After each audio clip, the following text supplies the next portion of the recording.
Kalau berbicara soal Timur Tengah, apa yang teman-teman ketahui? Arab atau Islam?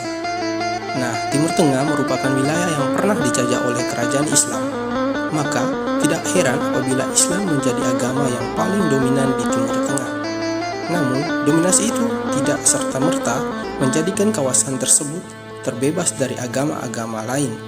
Tetapi, ada beberapa kelompok yang menganut agama-agama lain. Salah satunya adalah Yarsanisme. Yarsanisme juga dikenal sebagai Al-Haq atau orang-orang kebenaran, adalah agama mistik yang muncul pada abad ke-14 di wilayah Kurdistan. Agama ini memiliki ajaran spiritual yang sangat khas dan terutama perkembangan di kalangan suku-suku Kurdi dan Persia. Meskipun Yarsanisme sering dianggap sebagai salah satu cabang dari mistisme Islam, keyakinan dan ritualnya sangat unik dan berbeda. Yarsanisme didirikan oleh Sultan Shah pada akhir abad ke-14. Sultan Shah adalah seorang tokoh spiritual yang dianggap sebagai manifestasi ilahi oleh para pengikut Yarsanisme. Menurut kepercayaan Yarsanisme, Sultan Shah adalah inkarnasi dari Tuhan yang turun ke bumi untuk membimbing manusia menuju jalan kebenaran. Dia mengajarkan tentang kehidupan yang penuh kasih sayang, kebenaran, dan kedamaian, serta menekankan pentingnya hubungan pribadi dengan Tuhan melalui pengalaman mistik. Agama ini berkembang pesat di wilayah Kurdistan, Iran, dan Irak, serta sebagian Turki dan Suriah.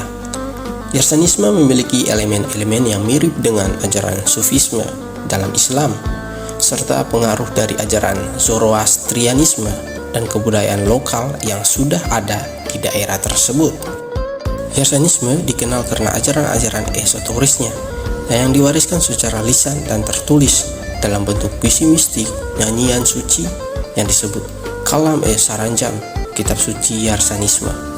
Para pengikut yang disebut Yarsani percaya bahwa pengetahuan spiritual yang sejati hanya bisa dipahami oleh mereka yang sudah mengalami pencerahan dan dilatih oleh seorang guru spiritual atau pir. Pengikut Yarsanisme sering mengalami diskriminasi dan penganiayaan di negara-negara di mana mereka tinggal, terutama di Iran. Sebagai agama minoritas, mereka sering kali tidak diakui secara resmi oleh pemerintah dan kadang menghadapi penindasan karena keyakinan mereka yang dianggap menyimpang dari ajaran Islam mayoritas. Dalam Yarsanisme, Berda melambangkan beban atau tanggungan spiritual yang muncul dari pelanggaran terhadap nilai-nilai suci atau hukum ilahi. Berda bukan sekedar kesalahan, tetapi juga suatu yang membebani jiwa seseorang. Konsep dosa ini lebih berfokus pada tanggung jawab individu untuk mengatasi atau melepaskan diri dari beban tersebut melalui refleksi dan perubahan diri. Naus atau der adalah istilah untuk penderitaan atau rasa sakit. Dalam Yarsanisme, derita dianggap sebagai bagian dari perjalanan spiritual seseorang, di mana penderitaan membawa kedalaman dan pemahaman yang lebih besar terhadap kehidupan. Der khususnya menyiaratkan penderitaan emosional atau batin yang perlu dialami dan dihadapi untuk mencapai pemurnian dan pencerahan spiritual. Syafaat dalam Yarsanisme adalah proses di mana seorang pengikut menerima bantuan atau syafaat dari makhluk suci atau tokoh spiritual yang memiliki kedekatan khusus dengan yang ilahi. Syafaat merupakan bentuk pengampunan yang diperoleh melalui perantaran makhluk suci yang membantu membebaskan seseorang dari beban dosanya. Ini mencerminkan konsep syafaat, di mana para suci berperan sebagai perantara antara manusia dengan Tuhan. Dan Veij berhubungan dengan kasih sayang dan keadilan ilahi. Hak secara harfiah berarti kebenaran dan sering digunakan untuk menunjukkan rahmat atau anugerah ilahi yang melimpah. Veij mengacu pada berkah atau aliran cinta yang mengalir dari Tuhan ke umat manusia, yang membawa kedamaian dan pertumbuhan spiritual. Dalam Yarsanisme, rahmat ini bukan hanya pemberian semata, tetapi sesuatu yang selalu ada dan menghidupi semua makhluk. Tawasul adalah praktik spiritual di mana seseorang mencari kedekatan atau penyatuan dengan yang suci.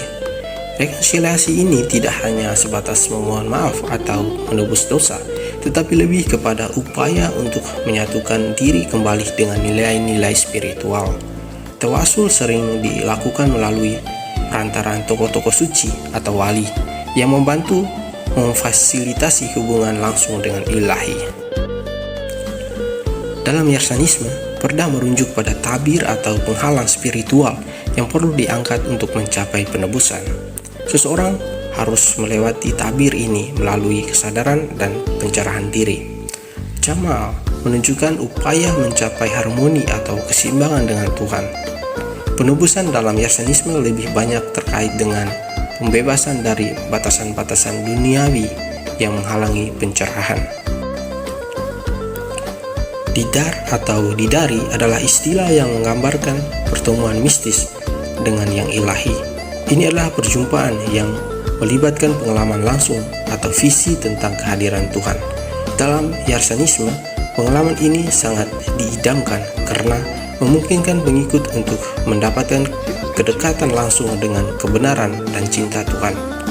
Didar adalah salah satu aspek yang paling intim dari perjalanan spiritual seseorang pengikut.